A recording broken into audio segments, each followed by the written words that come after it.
آپ نے ترکیہ کے مشہور ڈرامے سلطان سلیمان میں وہاں کے بادشاہ کو، وہاں کے شہزادوں کو، شہزادیوں کو، ملکاؤں کو کھانا کھاتے ہوئے دیکھا ہوگا. وہ دیکھ کر آپ کے ذہن میں ضرور سے یہ سوال پیدا ہوتا ہوگا کہ وہ کیا کھانا کھاتے تھے، ان کے کھانے جو ہے کیسے تیار کیے جاتے تھے.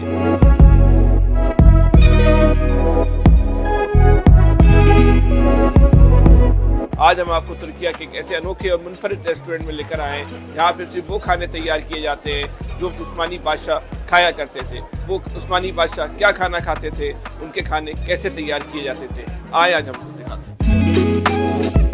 Hello, welcome. Welcome to the best restaurant.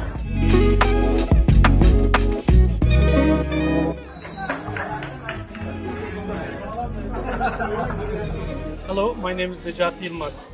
Hello, میرا نام نجات الماز ہے. میں دیرالیہ اوٹومن کوزین کا ہیڈ شیف ہوں. دراصل یہ عثمانی شاہی محل کے کھانوں کا ریستوران ہے. شاید آپ مجھ سے پوچھیں کہ شاہی کچن اور عثمانی کچن میں کیا فرق ہے. میں عموماً تاریخی آرکائیوز میں تحقیق کرتا ہوں کہ عثمانی سلاطین محل میں کیا کھاتے تھے. محل میں سلاطین کا کھانا عام لوگوں سے کچھ مختلف ہوتا تھا کیونکہ وہ صرف ذائقے کا نہیں سوچتے تھے بلکہ صحت کو بھی بہت اہمیت دیتے تھے. Actually, Ottoman Sultan's recipe is fruits. Usmani سلاطین کی تراکیب میں پھل، گوشت، مسالے اور خشک میوہ جات شامل ہوتے تھے. آپ یہاں جو بھی چکھیں گے وہ ایک منفرد اور غیر معمولی تجربہ ہوگا.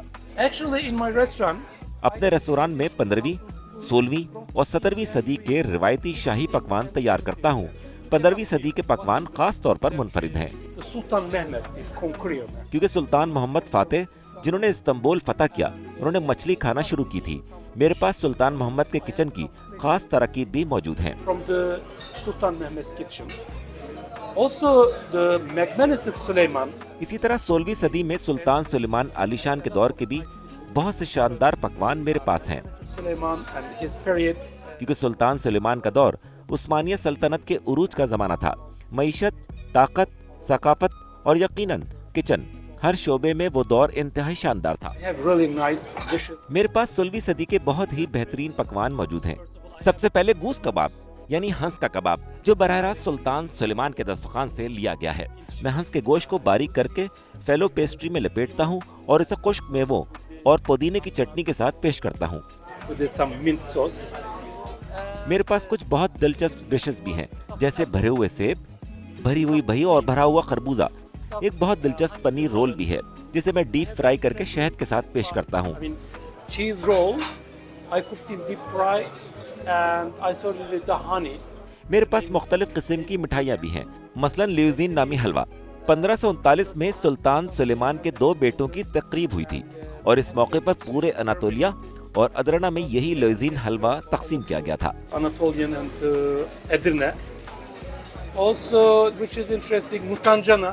ایک اور دلچسپ متانجلا ہے جو آلو بخارے اور قبانی کے ساتھ تیار کیا جانے والا لیمپ اسٹو ہے. میرے پاس شاہی کچن کی تقریباً 425 مختلف تراکیب موجود ہیں. 425 different recipe from the palace cuisine, palace recipe. جب 2023 میں پہلی بار مشلین ترکی آیا تو ہمارا ریستوران مشلین ریکمینڈڈ فہرست میں شامل کیا گیا. 2024، 2025 اور اب 2026 میں بھی ہم اس فہرست کا حصہ ہیں. I'm very happy for Turkish cuisine. میں ترک کھانوں کے لیے بہت خوش ہوں کیونکہ میں صرف ترک اور عثمانی پکوان پیش کرتا ہوں. Michelin last 4 years. لوگ استنبول آتے ہیں اور ان کے لیے بہت دلچسپ تجربہ ہوتا ہے. People come to Istanbul and وہ یہاں ورکشاپس اور کوکنگ کلاسز کے لیے بھی آتے ہیں. ہم مل کر روایتی ترک کھانے پکاتے ہیں اور پھر جو خود وہ پکاتے ہیں وہی کھاتے ہیں. traditional Turkish food together. And after what they یہ ان کے لیے ایک یادگار تجربہ بن جاتا ہے. usual good memory for them. This is my menu. یہ میرا مینیو ہے You can اور see آپ اس میں مختلف different قسم کے پھول flowers. اور اچھے کھانے دیکھ سکیں گے. یہ میری خاص پہچان ہے. چیز پائی، یہ پنیر کی پائی ہے. یہ ہنی ڈیو خربوزہ ہے. یہ ایک طرح سے دوا کا کام کرتی ہے. یہ شہد کے ساتھ لیمپ اسٹو ہے. یہ لیمپ تندوری ہے. یہ گوس کباب ہیں. یہ گوشت ہے اور یہ ایرس کباب ہیں اور کچھ مچھلیاں بھی ہیں اور میرے پاس بڑے خاندانوں کے لیے کچھ بڑی ڈشز بھی ہیں. Big dishes for big family. Desserts. آپ جانتے ہیں یہ بکلاوا ہے. If you ask me give me one dishes from the